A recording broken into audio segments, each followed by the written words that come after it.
Bismillahirrahmanirrahim. Alhamdulillahi rabbil alamin.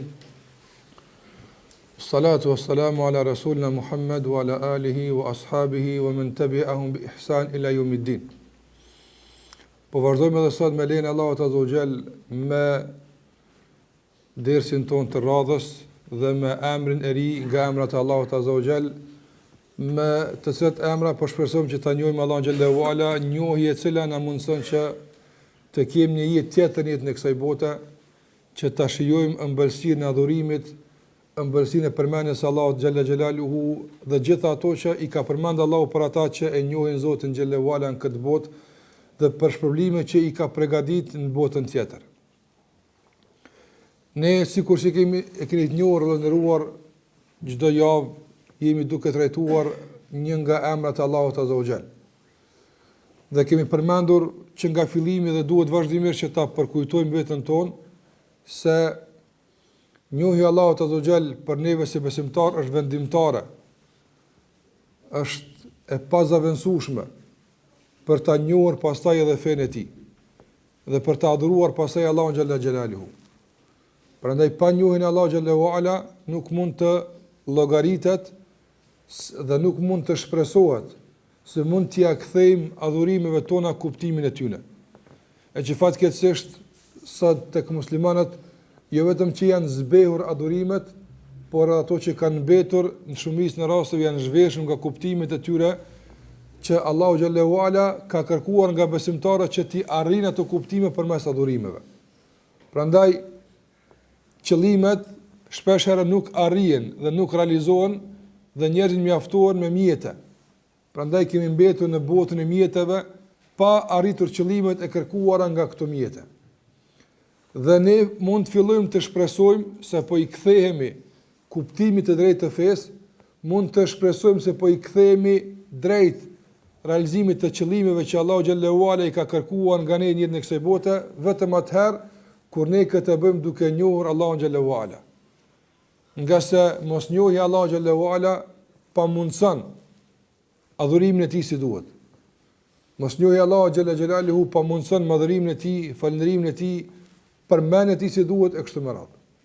Për këtë arsye ne po synojmë që duke njohur Allahun xhallahu ala të njohim tërë atë që na rrethon dhe tërë atë që po zhvillohet përreth nesh. Nga sikur që kemi thënë në derset e ndryshme, çdo gjë që ndodh në jetën e kësaj bote domosdoshmërisht është reflektim i ndonjë emri të Allahut xhallahu ala. Nga se çdo gjë ndodh me lejen e tij, ai jep leje për ndodh diç me ndonjë nga emrat e tij. Dhe çdo gjë në këtë botë funksionon sipas lejes së Allahut xhallahu ala. Nuk ka asgjë që ndodh në kësaj bote pa lejen e Allahut te bareka o taala. E Allahu kur t'i jep leje që dikujt i fal mëkatet, këtë e bën përmes emrit të tij El-Ghafur. Kur Allahu xhallahu ala i jep leje që dikush të mposhtet, këtë e bën përmes emrit të tij El-Qahar. E kur Allahu xhallahu ala jep leje që dikush të ngritet, këtë e bën përmes emrave që kanë të bëjnë me këtë çështje e kështu me radhë. Kur t'i jep leje që dikush të furnizohet me emra që kanë të bëjnë me furnizimin e kështu me radhë. Prandaj njohja e Allahu xhallahu ala krahas asaj që na mundson që të kemi një adhurim kualitativ, që të kemi një jetë më ndryshe, në kuptim pozitiv, na mundson që edhe t'i njohim gjërat më ndryshe. Prandaj edhe jo kur të lexoni fjalët e të parëve tanë, si i kanë analizuar gjërat, si e kanë kuptuar botën që i rrethon, ke një përshtypje se nuk kanë jetuar në botën që ne po jetojmë. Ke një përshtypje se ndoshta nuk kanë jetuar as në planetin që ne po jetojmë, dikun tjetër, nga se ato që ata i kanë ndi, për neve është bërë gati e pamundshme që t'i ndijmë. Ato që ata i kanë arrit, gati është bërë e pamundshme që të arrihen. A është e mundshme që një njeri kështu të jeton? A është e mundshme që njëri të dinë këtë shkallë i drushëm? A është e mundshme që njëri të dinë këtë shkallë bujar e kështu me radhë, nga ato që ne mahnitemi për rasteve të parëve tanë? Gjithat janë të mundshme me një kusht, nëse bëhen përmes njohjes së Allahut xhallahu ala. Prandaj ata asgjë nuk kanë pas më tepër se ne, as fuqi fizike, as materiale, as nuk kanë pas kohë më shumë se ne, as nuk kanë pas rrethana lehtësuese, përkundrazi, shpeshherë i kanë pas rrethanat më rënduese se ne që i kemi, megjithatë ja kanë dalë që të bëjnë diç që ne sot mahnitemi me të arritur të tyre. Si e kanë bërë këtë? veç një gjë kanë pas zëllim për neve. E kanë njohur Allahun xhallahu ala më mirë se na. Ata e kanë njohur Allahun xhallahu ala më mirë se na, andaj kjo njohje u ka mundsuar që pastaj të bëjnë ato që ne mahnitemi me to. Prandaj ne duhet të kushtojmë vëmendje të madhe me të vërtetë. Dhe këto mësime që kanë të bëjnë me njohjen e Allahut xhallahu ala të jenë prioriteti i prioriteteve tona. Tena e që ne me të vërtetë i kushtojmë vëmendje të posaçme nga se me te lidhen shumë gjëra të rëndësishme në jetën tonë. Emri që do të flas sot për të me lejen e Allahut xhallahu ala është emri Allahut El Majid. Një prej emrave të Allahut te bareka ve teala që ne në namazin ton çdo herë përmendim, sikurse e kemi përmendur edhe tek emri Allahut El Hamid. Brenda salavatet tona themi innaka antal hamidul innaka hamidun majid. Hamid, kemi folë për emrin Allah xhallahu ala El Hamid, ndërsa sot do të flasim për emrin Allah xhallahu ala El Majid. Ju kujtohet në fillim atje kur kemi bërë ndarjen e emrave të Allahut azza wa jall, kemi thënë se disa prej emrave të Allahut azza wa jall kanë të bëjnë me mëshirën e tij, e disa kanë të bëjnë me falën e tij, e disa kanë të bëjnë me bujarinë dhe mirësinë e tij. E kështu me radhë, e disa emrat Allah xhallahu ala kanë të bëjnë me madhërimin e Allahut azza wa jall. Nga njëra anë dhe nga ana e dytë janë disa emra që i japin kuptim të fuqishëm të gjitha emrave të tjerë. Do thotë ka emra që ata emra kur të bashkangjiten me emra të tjerë apo njohja e këtij emri të mundson që ti njohësh edhe më fuqishëm të gjitha emrat e Allahut azza wa jall. Sikurse do ta sqarojmë inshallah në vim ajo që ka të bëjë me emrin Allah xhallahu ala El Majid. Mirë po, para se të kaloj tek shërimi i emrit me të vërtetë edhe një përkujtim që jo rrallëherë kemi bërë e që ka të bëjë me madhërimin e Allahut azza wa jall. Nga se padyshim sot tek muslimanët është zbe nga zemra e tyre madhërimi i Allahut xhallahu ala. Nuk madhrohet Allahu madhërim që i takon besimtarit ta madhron, nuk po them i takon Allahut të madhrohet. Nga se nuk mundemi Allahun ta madhrojmë sikurse i takon atij. Po duhet ta madhrojmë sikurse i takon një besimtarit ta madhron. Nëse s'mundemi ta madhrojmë sikurse i takon Allahut të madhrohet, atëherë duhet ta madhrojmë sikurse i takon diku që beson te ta madhron. Nëse nuk kemi mundësi ta falënderojmë Allahun si duhet, apo sikurse atij i takon, që nuk mund ta bëjmë asnjëherë. Atëherë spaku ta falënderojmë sikurse i takon një njohësit të tij ta falënderojmë.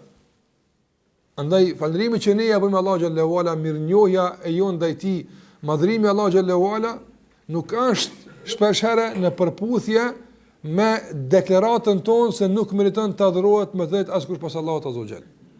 Prandaj ky emër shpresoj që do të na ndihmon me lejen e Allahut te bareka ve teala që ti kthehet zemrave tona madhrimi i Allahut xhalla xhelaluhu. Ti kthehet zemrave tona për kushtimin ndaj Zotit azza wa jall dhe kjo zemër ti porulet një herë për gjithmonë këtij Zoti.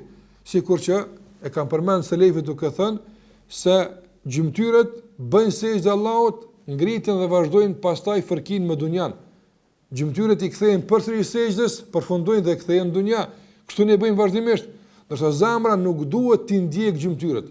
Zemra i bën sejdë një herë Allahut azza wa jall. Apo dhe nuk e përfundon sejdën derisa Allahu të thret për ta shpërblyer. Nëse kjo është dallimi mes zemrës edhe gjymtyrëve. Nëse edhe zemra ngritet nga sejdëja dhe vazhdon të fërkohet me dunjë, njëjtë sikurse trupi, atëherë kjo zemër lëndohet shumë keq, nga se nuk është e përgatitur për të fërkuar me dunjë sikurse trupi. Nuk është e përgatitur për këtë çështje. Andaj dëshirojmë një madhërim të Allahut azza wa jall, një besim më ndryshe që e mban këtë zemër vazhdimisht për ulën sejdë gjithmonë, derisa të takohet me Allahun azza wa jall. Derisa Allahu të thotë ya ayyatuha an-nafsul mutma'inna, o ti shpirt i qetë, zemër e pastër, apo ktheu tek Zoti. Kur Allahu e thret për të kthyer, atëherë ngrit këtë kot nga sejdja e saj. E nuk mund të mbahet kjo zemër në sejdë, nuk mund të mbahet kjo zemër e pajoshur me thirrjet e kësaj dunjaje, nëse nuk është e mbushur me madhrim te Allahu xhallahu ala. I vetëm është madhrimi, sikurse kemi përmendur te kemi Allahu el-Azim, kur kemi fol për madhrimin e Allahu xhallahu ala, i vetmi është madhërimi ndaj Allahu xhallahu ala, ai i cili e preokupon këtë zemër që asgjë më mos t'i duket interesant as e madhe pas njohjes së pas njohjes së Allahut azza wa jall. Mirë po fakti që zemra kthehet nga njëra apo djathtas dhe majtas, fakti që zemrat nga njëra i bëjnë përshtypje thirrjet e tjera, jep të kupton se ajo çfarë është në te nuk i mjafton. Prandaj kërkon anash. Sikurse edhe njeriu në jetën e kësaj bote, nëse do të thotë ka diç para vetes së tij dhe nuk i mjafton, çfarë bën? Kërkon djathtë dhe majt për plotësuar nevojat e tij. Edhe kështu bën edhe zemra. Zemra nëse nuk ka në te atë që i mjafton nga besimi në Allah dhe madhrimi ndaj tij, atëherë zemra fillon të kthehet djathtë dhe majt. E posa fillon të kthehet djathtë dhe majt, atëherë zemra do të thotë, sikurse e kanë përmend dietarët, është më tepër e dhënë pas aspekteve emotive. Nuk din do të thotë që të refuzon pastaj atë që i ofrohet. Për këtë arsye edhe njolloset me gjëra të ndryshme të kësaj bote që e pengojnë edhe atë pikë besimi që ka met ta kryejnë rolin si duhet në jetën e besimtarit. Andaj kjo është një betejë e vazhdueshme për ta mbajtur zemrën të përulur. Dhe Allahu xhallahu ala e thash nuk e mban të përulur asgjë më mirë dhe më në mënyrë efikase se njohja Allahu xhallahu ala dhe madhrimi ndaj tij. Emri Allahut El-Majid është një nga emrat e Allahu xhallahu ala, sikurse do ta vërtetojmë edhe në vijim, por para kësaj të përmendim kuptimin gjuhësor të këtij emri, i cili kuptim padyshim se do ta ndihmon pastaj edhe në kuptimin e këtij emri në raport me Allahun azza wa jall. Fjala Al-Majid ose El-Majd në gjuhën arabe përdoret për disa kuptime. Një kuptim i këtij emri është i ndërlidhur me nderin dhe me kënaqërinë. Me nderin dhe me kënaqërinë. Andaj kur njëri e kërkon nderin, autoritetin, e kërkon që t'jetë krenar, që t'jetë faqebardh para njerëzve, atëre i thonë kërkesë të tij se e kërkon mejdin. Edhe gjithashtu të parëve që njeri mburret me ta, të parëve që njeri mburret me ta, krenohet me ta, edhe e tërhiq nderin e tyre për t'u prezantuar para të tjerë si ndershëm, i thonë të parëve të kësaj natyre emgjad. Andaj emgjad është shumë si mejd që nuk kupton të parët që ne dëshojmë të krenohemi me ta. Prandaj kuptimi i parë i kësaj fjale në gjuhën arabe është i ndërlidhur me autoritetin, është i ndërlidhur me kënaqërinë, është i ndërlidhur gjithashtu edhe me pushtetin, është i ndërlidhur edhe me nderin që njëri në bazë të tij fiton autoritet dhe fiton respekt dhe gëzon, do të thotë respekt në mesin e njerëzve. Kuptimi i dytë gjuhësor i fjalës El-Majd në gjuhën arabe ka të bëjë me një bujari të pa përshkruar. Ka të bëjë me një dhënje të madhe. Prandaj kur dikush, për shembull, në gjuhën arabe i qet bagtisë të tij ose devës së tij, se zakonisht kanë marrë shembull me devën, i qet domthon shumë fish më shumë ushqim se që mund ta konsumon bagtia, devja apo kushdo qoftë nga lloji këtyre bagtive, e përdorin fjalën emgjede, do të e ka tepruar në dhënje, shumë ka dhënë. Për këtë arsye, fjala Majid, emri i Allahut El-Majid, që në rrën e saj vjen ka fjala Al-Majd, ka disa kuptime sikur që përmenda, por të gjitha këto kuptime sillen rreth këtyre dy kuptimeve.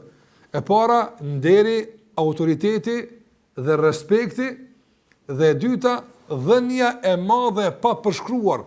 Nuk mundesh me përshkruar sa jepet kur përdoret ky emër në gjuhën arabe.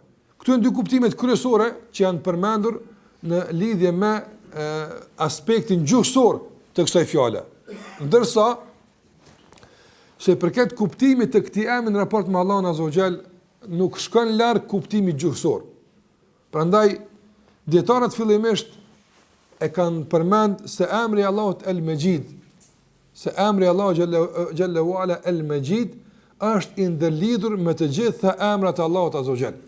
Apo nga se të gjitha emrat e Allahu xhallahu ala janë të ndërlidhur me këtë emër. Pse? Për shkak se ky emër aludon në të gjitha emrat e tjerë. A ka mundësi të jetë El-Mejid, ai që nuk është për shembull El-Qawi ose El-Aziz ose El-Jabbar? Nuk ka mundësi. Në raport me Allahun xhallahu ala, El-Mejid është ndërlidhur me gjitha, ose El-Karim, ose El-Halim, ose El-Rahim. Prandaj El-Mejid është ndërlidhur me gjitha emrat e tjerë. Ju jep kuptim dhe i fuqizon. Prandaj kur ti don me kuptuar emrin El-Karim, e kupton shumë më mirë nëse ashton edhe El-Mejid. Do të thotë që të flas për bujarin tënde, ajo është edhe El-Mejid, le që është Kerim, le që është bujar, por e ka edhe një emër të shtuar për treguar bujarin e pafundme të tij, që s'ka emër që mund ta përshkruan bujarin e Allahut azza wa jall. Dhe gjithashtu, padyshim flet për ky emër tregon për madhrinë e Allahut azza wa jall, se është më i larti, se është i madhërishëm, se është ai i cili do të thotë të gjithë të tjerë që kanë autoritet në jetën e kësaj bote, të gjithë të tjerë që gëzojnë respekt në mes të njerëzve, e kanë nga emri Allahut El-Mejid. Nga se atij takon El-Mejdi, atij takon autoriteti, atij takon respekti, atij takon madhërimi. Prandaj edhe tash dietarët e kanë lidhur me të gjitha emrat e Allahut azza wa jalla. Gjithashtu prej asaj që kanë përmend për kuptimet të këtij emri në raport me Allahun azza wa jalla,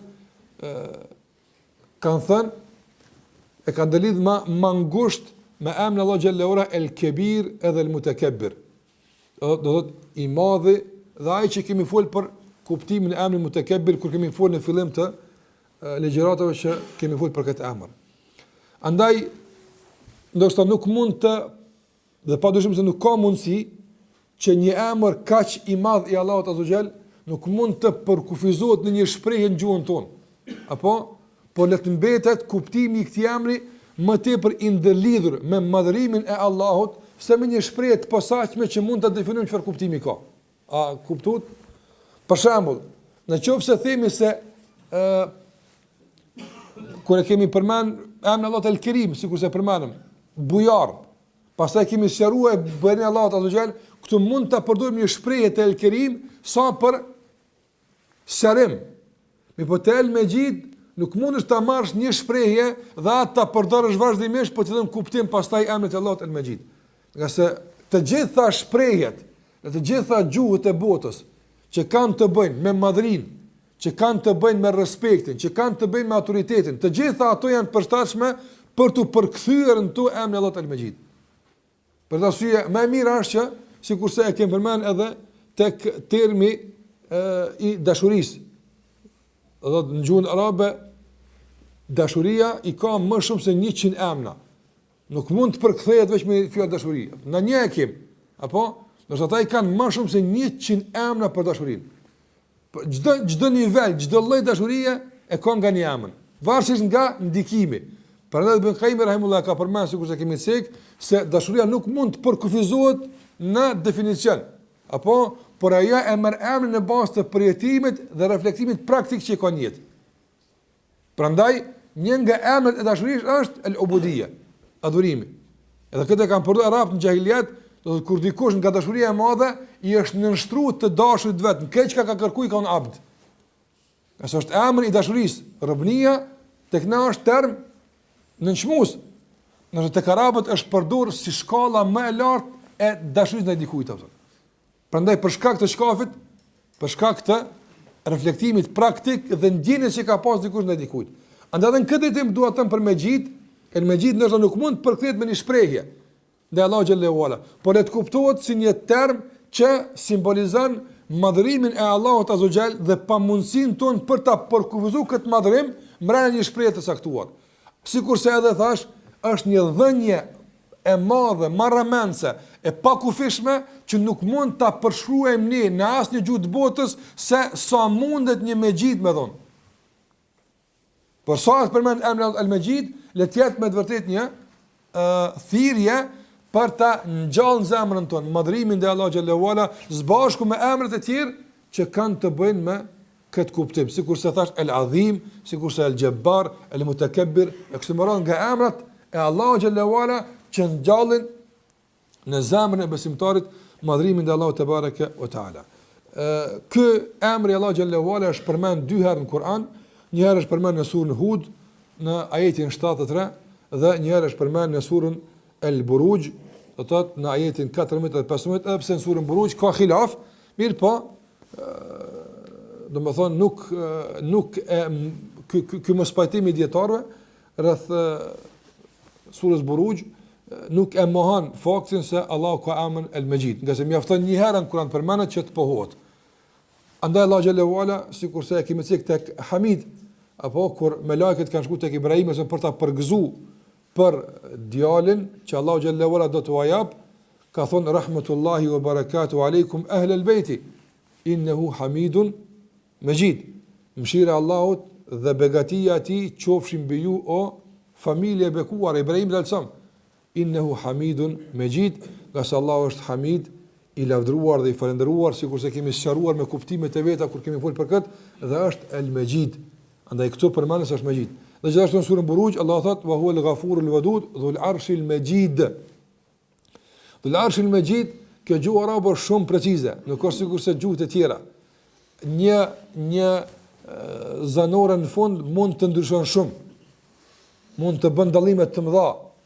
Prandaj në qoftë se Majid këtu është me kesra, dhul arshil majid, atër el majid është cilësia e arshit, apo se dhul arshil majid nuk është emri Allah xhallahu ala.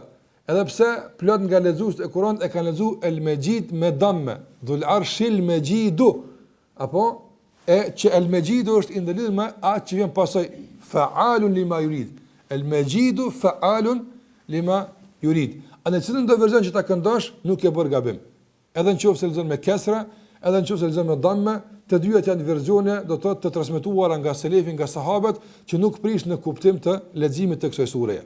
Pra nëse lexohet në lidhje dhul arshil majid, majidi me kesra, atëherë kjo majid këtu është cilësi e arshit të Allah xhallahu ala për madhrinë dhe madhështinë e arshit të Allah xhallahu ala. Ndërsa nëse lexohet me damme, me u dhul arshil majidu, atër el majidu është ndëlidhur me fa'alun lima yurid, flet për madhrin e Allahu xhallahu ala, i cili bën atë që dën. Fa'al bën çfarë të dën Allahu xhallahu xhelaluhu. Andaj edhe kjo mund shërben si argument se Allahu xhallahu ala ka el majid. Edhe pse thash mos pajtimin këtë ajet nuk prish punë, për shkak se kemi ajetin surën Hud që vërteton se Allahu xhallahu ala ka emrin el majid. Prandaj këto janë argumentet, edhe gjithashtu normalisht hadithi pejgamberit sallallahu alajhi wasallam kur e kanë pyetur për salavatet, kanë thonë keife nusalli alejke ya Rasulullah. Nga si dërguari sallallahu alajhi wasallam ka mësuar sahabët që quajnë salavat. Atëherë ka thonë si të quajmë salavat me ty ya Rasulullah, u ka mësuar salavatin që quhet salavat ibrahimie, ku përmend Ibrahim al-Sam në të dyja versionet e salavatit, Allahumma salli ala Muhammad dhe Allahumma barik ala Muhammad, dhe të dyja është innaka Hamidun Majid. Prandaj emri Allah el-Majid i plotson kushtet që të jetë emri Allah xhallahu ala, nga se është i vërtetuar edhe në Kur'an edhe në sunet pejgamberit sallallahu alaihi wasallam. Prandaj kjo është ajo që ka të bëjë me kuptimin e këtij emri dhe me vërtetimin se ky emër është për emrat e Allahu xhallahu xhelaluhu. Ndërsa pjesa tjetër që ka të bëjë me shërimin e këtij emri, sikur që e keni njohur, ka të bëjë me ndikimin e këtij emri në jetën tonë të përditshme. Fillimisht tëra që është thënë për emrin el-Azim, tëra që është thënë për emrin Allah xhallahu ala el-Jabbar, el-Mutakabbir, ato që kanë të bëjnë me emrat që shpalosin madhrimin e Allah xhallahu ala. Të gjitha ato mund të thuhen edhe për emrin Allah el-Majid. Nga se sikur që përmend emri Allah el-Majid jep një kuptim të plotësuar për neve, për ta kuptuar më lehtë çdo emër tjetër të Allahut që flet për madhrimin e Allahut te bareke ve teala. Mirë po, padyshim, nuk duhet që të themi këtë që kemi thënë atje, edhe kjo vlen dhe të përfundojmë. Ka çfarë të thuhet ende në lidhje me emrin Allah xhallahu ala el-Majid. Por dua të them që mirë është që kur të lexon emrin e Allahut el-Azim për shembull, ta kujtosh se këtu mund të fund edhe el-Majid. Apo dhe e fuqizon këtë kuptim emri Allah xhallahu ala el-Majid, nga sikurse e përmendëm, një nga kuptimet e emrit el-Majid është do të thotë gjerësi dhe shtrirje e madhe pa kufishme që nuk mund të paramendohet me mendjen njerëzore. Qoftë në dhënje, qoftë në madhrim, në qoftë në çka do qoftë që i apojmë Allah xhallahu ala el Mejid ja jap një shtrirje të pakufishme që ne nuk mund ta paramendojmë. E dyta që mund ta përmendim nga ndikimi i këtij emri në jetën tonë të përditshme është se edhe njerëzit në kësaj bote kërkojnë autoritetin, apo dhe e kërkojnë pushtetin, dhe e kërkojnë respektin. Dhe padyshim se jo të gjithë ata që e kërkojnë këtë respekt dhe këtë autoritet, dhe jo të gjithë ata që e arrin këtë respekt dhe këtë autoritet janë meritor për të. Apo dhe Allahu xhallahu ala leysa kamithlihi shay. Nuk është i ngjashëm me të askush. Autoriteti Allahu xhallahu ala, madhëria e tij, pushteti i tij, apo nuk është i fituar, por i takon Allahu xhallahu ala sikur që i takon çdo gjë në kësaj bote. Dhe Allahu xhallahu ala nuk e kërkon këtë pushtet dhe nuk e kërkon këtë autoritet nga askush. Kjo është e para që e bën të dallojmë. Nga se njerëzit në kësaj bote për shembull, sa i madhrojnë të partë të tyre, sa i madhrojnë ata që kanë autoritet, dhe sa i madhrojnë njerëzit e ndershëm në kësaj bote. Sikur që ka thonë pejgamberi sallallahu alajhi wasallam në hadithin që është musnad Imam Ahmed, ka thonë pejgamberi sallallahu alajhi wasallam, turproni nga Allahu sikur që turproni nga një i ndershëm për juve. Dhe po njëri që është i ndershëm, ka respekt ndaj njerëzve, njëri turprohet me ngrit zërin për atij. Apo madje nëse duke e ngrit zërin, i thuhet filoni më njëherë ul zërin, apo se është marrë para ti kështu me folë apo. Pra njerëzit dinë që para të tjerë, para krijesave, para njerëzve që gëzojnë respekt, kanë autoritet mes njerëzve, të kenë edhe respekt praktik, duke u kujdesur në ulën e tyre. Nuk i shtrin komt, apo para një njeri që ka respekt, ka autoritet mes njerëzve. Nuk e ngrit zërin, apo nuk bën veprime të pahishme, nga sa është turp praktik. Sot shkon ky pastaj na kthehem që shuna kon. Apo andaj e kanë një reflektim praktik për ballë atij që ka autoritet. Edhe pse ai ka mundësi atë autoritet mos më meritu ndenat mos. Edhe pse atë autoritet e ka të fituar, e ka të dhënë, se ka origjinal nga vetja e tij, apo s'ka qenë e është bërë. E nëse njerëz din kështu të bëjnë, e mos flasin për respekte të tjera, të tepruara ndaj krijesave që njerëzit kanë bërë sejdë, e njerëzit kanë qenë gjendje të durojnë. Do të thotë sa janë torturuar, sa janë maltretuar nga njerëz e kësaj natyre dhe prap nuk kanë pas guxim që një fjalë të keqe ta thonë për ta. Absolutisht kur. Për shkak të respektit të madh që këta keqbërës e gëzojnë të viktimat. Ndërsa nuk e gjen ndoshta ta madhron Allahu xhallahu ala në këtë mënyrë, edhe pse Allahu xhallahu ala, sikur se ka thënë pejgamberi sallallahu alajhi wasallam, "Wa sharru laysa ilayk." E keqja nuk është e ti. As kujt Allahu nuk i ka bërë keq. As në qiell, as në tokë. As kujt Allahu xhallahu ala nuk i bën keq. Dhe sikur se kemi përmendur, e sprovon dhe sprova ka kuptim, që është dobi prurse për ty nëse ti do më marr këtë dobi, po nuk deshe, e keqja është e jotja, ti e ke bërë keq. Nëse Allahu xhallahu ala as kujt keq nuk i bën. Andaj Mejdi Allahut azza wa jall. Ashtu po e quaj mejd, se e kuptu çka është mejdi, apo autoriteti, madhria, nderi, lartësia Allahut azza wa jall, gjitha këto Allahu te bareka ta ndëruar fillimisht nuk ja ka e paskush. Kjo është e para. E dyta është se të tjerët përmes me autoritetin e tyre marrin. Apo marrin për tjerëve.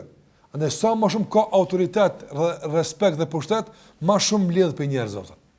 Apo andaj njëri udhëhecit, pushtetarët, njerëz çfarë do koft, apo sa më tepër gëzojnë respekt, sa më tepër do të thotë nderohen nga ana e njerëzve, më shumë marrin për tyre. Kjo është natyra njerëzore. Ndërsa Allahu xhallahu ala krahas madhrisë që ka, krahas autoritetit të pakontestueshëm që e ka, krahas pushtetit të pakontestueshëm që ka, që askush s'e ka jap, përsëri Allahu xhallahu ala është ai që më shumë t'i jap. Kush i jap më shumë këtë tim? A na që e ndrojmë Allahun apo ai që është ndëruari? Një në kësë botë ndryshe. Kush jep më shumë? A njerëzit i japin më shumë atij që është nderuar, apo i nderuari dhe respektuar dhe autoriteti i jep njerëzve? Njerëzit i japin. Njerëzit i japin më shumë. Andaj njerëzit paguajnë tatimet, paguajnë taksat, paguajnë atë, paguajnë atë, dhe sa më shumë këta paguajnë drejtim të tij, më shumë fuqizohet. E pastaj një pjesë asoj që ka marrë për njerëzve u kthen aty. Një pjesë. E disa pjesë tani i ruan për veti. Ndërsa tek Allahu xhallahu ala, çka i japin robt Allahu xhallahu ala përballë asaj që Zoti i jep aty. Prandaj kjo është ajo që ne duhet ta kuptojmë për njerëzve. Se Allahu xhallahu xhelaluhu krahas që respektin nuk e ka për njerëzve, po e ka për shkak të shkafit, për shkak të qenies së tij të madhruar, për shkak të emrave të bukur, për shkak të cilësive të të larta. Kjo e para, dhe e dyta, Allahu xhallahu ala nuk merr në emër të autoritetit, por jep në emër të kësaj. A duhet kjo të ketë ndikim në jetën tonë të përditshme? Po, që ne autoritetin mos ta kërkojmë për njerëzve, por ta fitojmë në bazë të veprave tona, apo ta fitojmë në bazë të punëve tona, ta fitojmë në bazë të angazhimeve tona, dhe mos të presim respekt falas nga ana e njerëzve. Sikurse për shembull disa njerëz nuk kanë në jetën e kësaj bote asgjë, diçka të theksuar që vlen të përmendet. Nuk kanë asnjë kontribut të posaçëm të veçantë. Krejt çka kanë do vjet i kanë para dikujt, apo? Edhe pse kjo është e mjaftueshme për një respekt kufizum, mirë po veç për shkak të do vjetëve kërkon që të ketë pushtet absolut mi ketë ata që në pak më të visa jepën. E këtë shërat të refuzon, apo? Nga se në ka mësu feja që aje që pak do vjetë më vjetër se na, apo në ka mësu feja, duhet më japun një respekt. Mirë po, ky respekt dhe ky nder, a përfshin krejt fushët e jetës? Ja, kur vjen puna me dal imam, nuk e qesim se i ka do vjet pak më shumë se na. Apo, po e qesim ato që i ka do ajete pak më shumë se na. Apo, nga se autoritetin këtë rast nuk fitohet me vjet. Nuk fitohet i kur fal na unë, ju si nikon kërkon. A ne Allah shpërbleft, po a ke investuar në këtë drejtim që ku të shkojmë me konti i parë, a çkurt investimi ti vetëm? Ja Allah s'kum po rriçeto. Kur të folim për atë periudhë, kur s'harrojmë inshallah, mos i gale. Ama kur të folim, s'u përmendem se ku më të përmend hala. Prandaj njerëz nga njëra e kërkojnë një autoritet, e kërkojnë një respekt, apo me një investim. Njëra ka investuar, e tash don në këtë biznes që fitojmë na me aprofitimin aty. Jo Allah, ti çtu ke investuar. Çtu start fitojmë ta japim, hiç gale mos ki. Ama do punë s'ke investuar Allah, s'u ta japim profitimin se s'ke investim këtu. Çu më ta jap? Prandaj ti ki ortak, i ki 10 biznesi ki, apo me një ortak ki në 2. Ajo tash me tonë që gjë marra, ke fituar s'ma kthen. E çka ke bëu ti? Po në çtu kum bë. Balla çtu kum investuar, këtë ku fitoj më pruti më këto. A bën dikush tut? Jo s'ka kështu Allah. Nuk ka kështu. Andaj besimtari duhet që fillimisht të investon, të bën apo që autoriteti i tij të buron nga e arritura e tij, nga puna e tij, nga angazhimi i tij. E jo që ta ketë një investim me një aspekt, apo e pastaj të munduhet që ta shumë fishon fitimin e këtij investimi, duke marrë edhe fitimin nga sektorët e tjera që nuk i takojnë ato. Kjo është e para. Dhe e dyta, besimtari nuk e harxhon autoritetin e fituar nga punët e tij duke marrë për njerëz respekt, nga se harxhohet. Apo autoritetin që ka fituar në bazë të veprave të tij e ruan që të shpërblet tek Allahu xhallahu për këtë, nuk e harxhon. Prandaj jep më shumë se që merr atë. Për këtë arsye, për shembull, ai kanë ndihmu ashab të pejgamberit sallallahu alajhi wasallam? Po. I kanë ndihmu. Ai i kanë ndihmu edhe materialisht, i kanë ndihmu edhe fizikisht. Në çdo aspekt i kanë ndihmu Muhamedit sallallahu alajhi wasallam. Apo nëse ai ka gëzu autoritet tek ashabët e tij. Dhe sikur që e dini, askush nuk ka pas mundësi ende me e respektu dhe me nderu një njëri sikur që e kanë respektu dhe e kanë nderu dhe e kanë dashur ashab Muhammedin sallallahu alajhi wasallam. Andaj edhe vetë Ebu Sufjani është çudit me këtë respekt. Para mendane nuk kanë lejuar që as pështyme ati në tokë me rapta. Sallallahu alajhi wasallam. Nga djerse ati kanë marrë parfum. Respekt atashëm i madh. Janë shtyrë për pikat abdestit të tij kur mos merron tokë që të marrin ujin që ka prek durrët e tij sallallahu alaihi wasallam. E mos tani për respekt tjetër të sakrificave të shumta që ata i kanë bërë. Apo, saqë kur lezon dikush çfarë ata kanë bërë, bën përshtypje se një me që ky burr ka pas nder që ka pas ta burra me vetë atë. Apo ky njeri me këta njerëz, lëmi ky kanë pas ka pas me vetë atë. Nëse ne themi e kundërta, apo nga sa sahabët e pejgamberit sallallahu alajhi wasallam, tër kët autoritet, tër kët nder që kanë marr, burimi i tyre kon çaj pejgamber sallallahu alajhi wasallam. Piti e kanë marr. E ato çka e kanë kthy atina ka qenë për shkak të tyre, jo për shkak të atij atë. Çka ka fituar pejgamberi sallallahu alajhi wasallam nga respekti i ashabëve? Asgjë. Çka ka fituar ai personalisht? Në shuf se Allah e ka ndëruar atë. Për ne Allah xhallahu ala e ka marr pejgamberin sallallahu alajhi wasallam në Isra, ka ngrit Miraj, për me tregu edhe Kurajshve, po edhe ashabëve, të gjithëve. Kurajshve më tregu se nëse ju se ngani, edhe nuk e respektoni, kanë qiell kush e ngan e respekton. Someta juve. Por ashabëve, apo më tregu se respekti dhe nderin që e fitojnë këtë botë është për juve. Pikërisht për juve. Krejt çka keni fituar përmes të pejgamberit sallallahu alajhi wasallam, apo ju kthehet juve. Edhe kur fitoni për ti, por edhe kur e respektoni atë. Për arsye të nderuar, shpërblimi i dijes që shpërndahet në emër të Allahut nuk mund të paguhet kur. Dija kur nuk të paguhet. Prandaj edhe dietarët kanë thënë, kush ta ka mësuar një shkronjë, të ka obliguar të jesh rrap sa të je gjallë. Rrap të kuptim për kushtimin e respektit apo një shkronjë ta ka mësuar. Pse? Sa ajo kur, për shembull, dikush ti ka dhënë 10 euro, ato janë harxhuar dhe kanë shku. Mi po, nëse ta mëson dikush një hadith, a shkon në herë, ju ai gjithmonë prodhon sevape. Ai gjithmonë shpëton nga krizat, ai gjithmonë ngjitet tek Allahu xhallahu ala. Për është burimi i pashtershëm i mirësive për ty në kësaj bote. Për arsye, dijen që ti e ke ka herë dhe jam mëson dikujt. Nuk ke llogari për diçka tjetër pas për Allahu xhallahu ala. Vallahi se spaguhet. Pra ajo fatkeqësia më e madhe ku njerëzit dijen e jamin për dunja. Këj tjetër mund me kon për dunja. Mundën me kon për dunja, këj tjetër. I po dija s'ka hesab me kom për dunja. Dituria nuk ka hesab me kom për dunja. S'ka hesab për shkak se ajo që ka fiton në emër të sinqeritetit sfitohet kur në emër i çka tjetër. Kur. Prandaj edhe ashabët e pejgamberit sallallahu alajhi wasallam tan këtë nder që kanë marrë, secili prej tyre që përmend thot radiallahu anhu, apo këtë musliman bojnë do, Allahu qoftë i kënaqur me të, Allahu të kënaqur me të, vetë që kjo është shpagim për tan këtë botë. Apo pe ka keni fitu këtë nder, pse jeni ashabët e pejgamberit sallallahu alajhi wasallam, apo ajo ka kthy për krejt, veç me çka që u ka kthy apo. Dhe pse ju ka bër që krejt musliman thon radiallahu anhu, radiallahu anhu, radiallahu anhu, Allahu qoftë i kënaqur me të, krejt musliman bën do për ju. Mos me kon sahabe apo bojnë do, ja as bojnë do kështu. Pse stona për Hasan al-Basri radiallahu anhu? Pse ku buri mirë ball, edhe ka qenë më musliman ndoshta se plot pi ashabëve. Hasan al-Basri, mirë po për të themi rahimehullah. Allah më shëroft, apo një nderim që kemi ndaj çdo muslimani. Andaj kët autoritet të kësaj doje të madhe ka fituar nga Muhamedi sallallahu alaihi wasallam. Andaj edhe ne çka do që të bëjmë nga respekti dhe nderi ndaj kësaj feje, apo ne jemi duke e kthy një hise të shumë hiseve që e kemi marrë nga feja Allahut azza wa jalla. Andaj besimtar duhet të jetë së votë kështu, shumë më tepër të jap se që të merr atë. Nga se ajo koha e marrjes nuk është kjo botë. Koha e marrjes është të ardhë. Kene dush me marrë diçka nga se është domosdoshme në këtë botë. Është një marrje e kufizume. Por ju njëri me harxhu komplet, apo autoritetin jetë në kësaj bote, që e ka fitu me punë të veta, me harxhu duke kërku për njerëzve respektin, e nderimin, autoritetin, e lavdimin, nga se gjitha këtu harxhohen. Këtë është me pare. Në kuptim me parë, në thojë se këtë me parë s'është, por këtë është me pagesë. Këtë është me pagesë.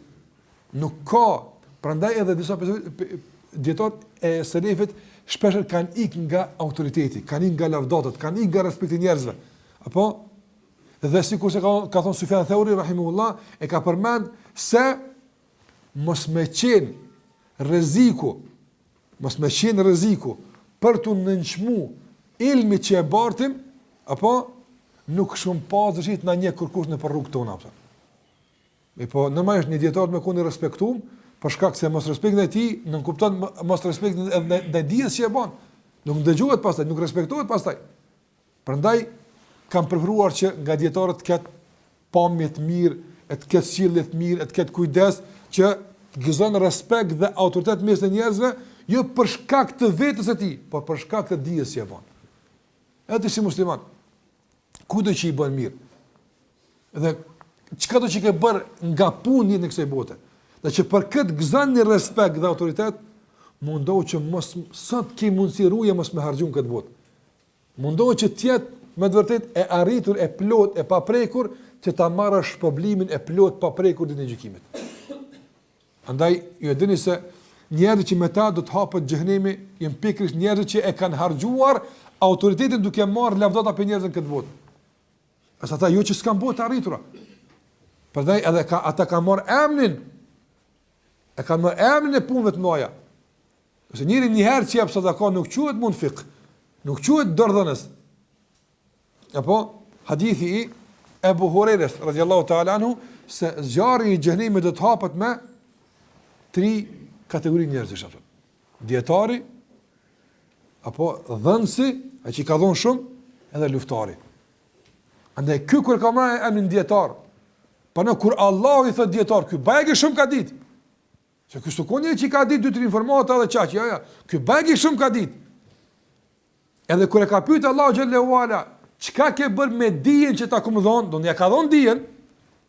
Kono Zot i ka mësuar njerëz ku kam arrit. Allahu s'ka dhon porran. Çashtu do është i ke mësuar, është e vërtet. Shumë ka mësuar, shumë ka kontribuar. Veç një vend ka rrit, kur ka dhon për ty o Zot, eq të porran. Se për mua se ke bë. E ke harxhit për mua, ata që ke pas mua e ke harxhit, ke lypë njerëzve. Edhe ai që ka thon hadith, sillet el munfiq wal mutasaddiq. Ai tek Allah ka pas emrin dordhënsi, po ai çka shumë ka thon, që Allah i ka thon çka ke bë me pasunë që ta kom jap. Ka thon Zot, nuk kam dëgju për njëri që so shumë ka apo vllazni. Nuk kam dëgju për njëri që ka nevojë e që nuk kam shku me një mua pëtën. Kjo është punë e madhe, kësi dërdhën si shtire me gjithë. Ti për sa njerëz nin, ti për 100 njerëz që ka nevojë, a mund është 3-4 me një mua pëtën. Ky s'ka një njëri që ka nevojë që ka jap. Edhe Allah s'ka on porran, si ka jap tomë, ja. Para më ja ka pranuar këtë Allah xhallahu ala, po është vërtet. S'ka pas vend që ka pas në përndime që keni mua, është vërtet. Veç që ka on porran kur po thosh për mua, ja për mua se ke bë. Po për mua e kishë rujt. E ke harxhit që ti arton e ski për mua kur gjë. E ke harxhit për rrugën.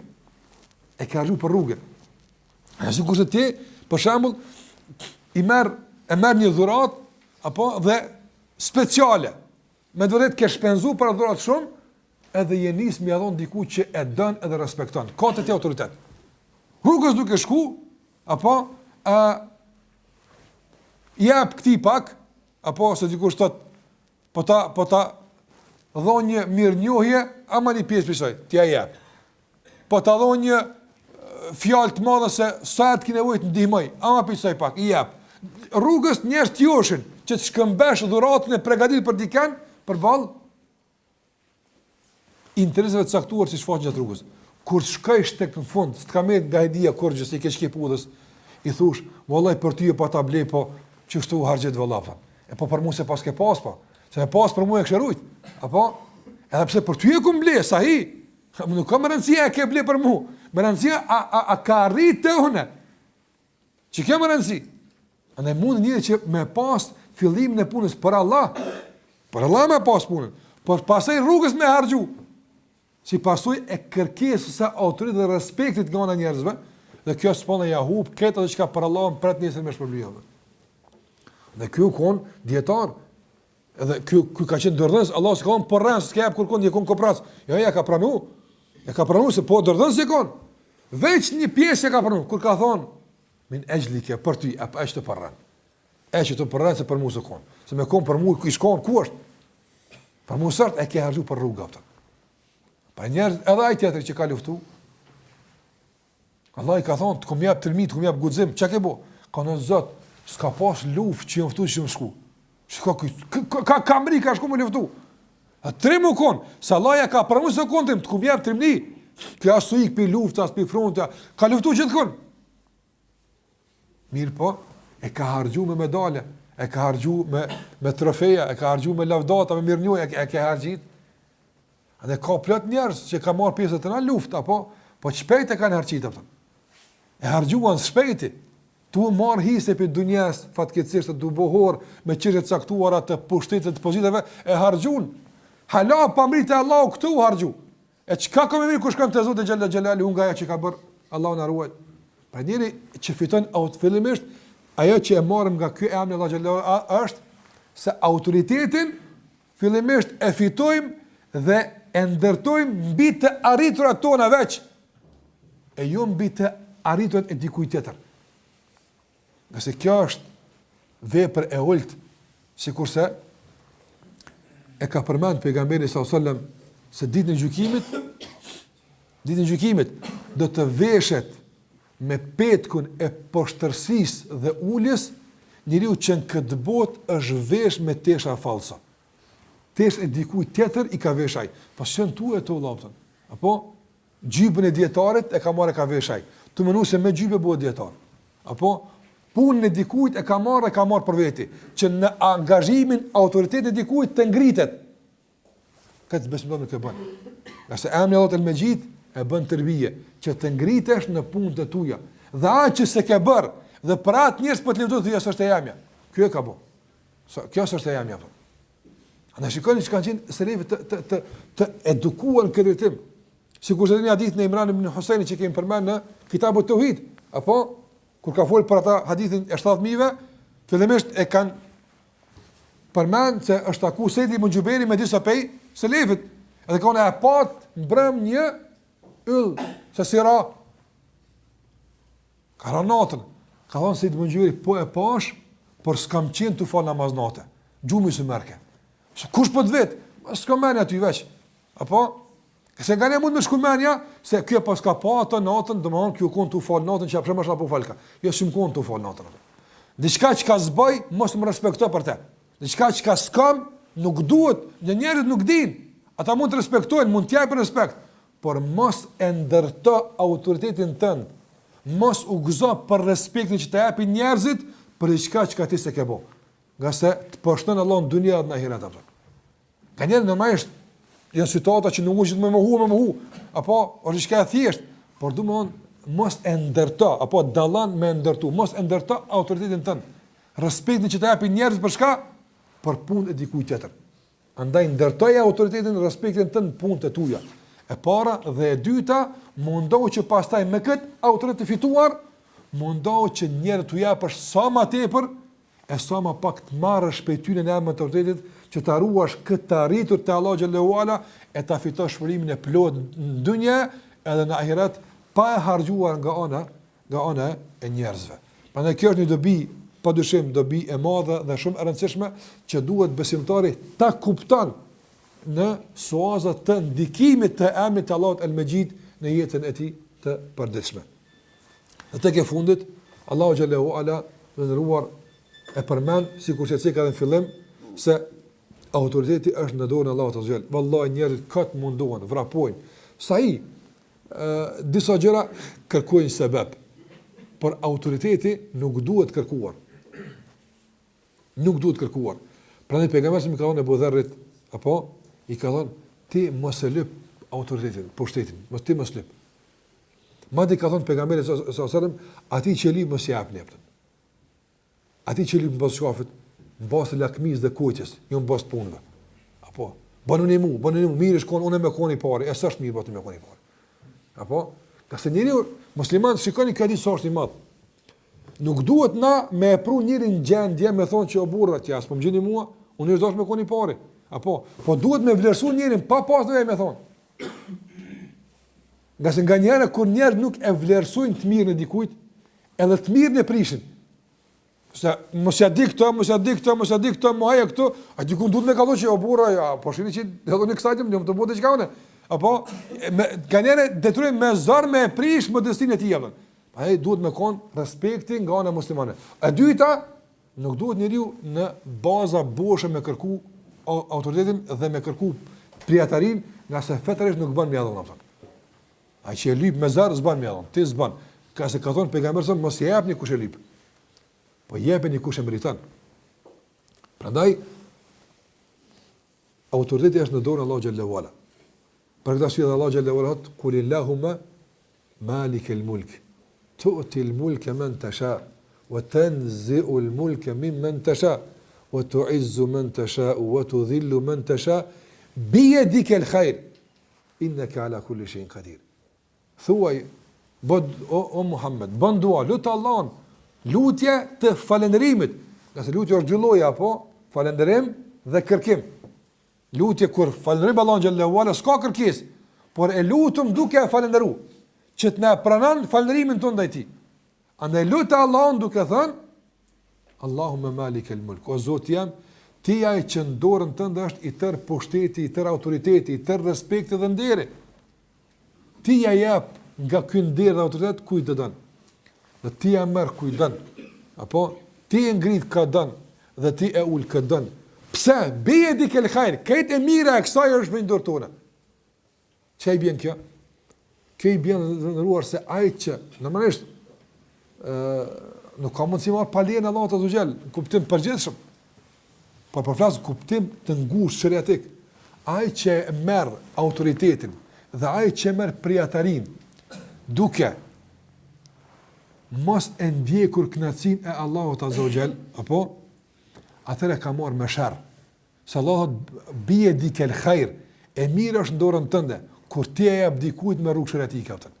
E që atëre khair. Kur e fiton ç'është duhet. Ama kur nuk e fiton ç'është duhet, dije që nuk ka hajër.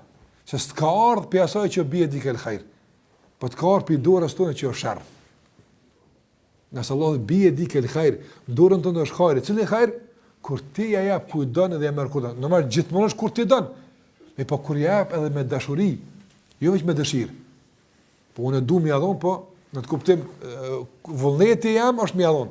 Por jo dashuria. Ja do për me spravu, ja do për me denu. Por jo për me ngrit dhe me respektu. Andaj, forma më e mire mundshme me arrit autoritetin është adhurimi Allah xhallahu ala, robnia ndaj tij. Sigurisht do të vazhdojmë me sqaru këtë në pjesën e dytë të kësaj ligjërate. Me kaq po i dho fund kësaj pjese. Allah shpëlojë sallallahu alaihi Muhammed wa ala alihi wa sahbihi sallam taslimen katira.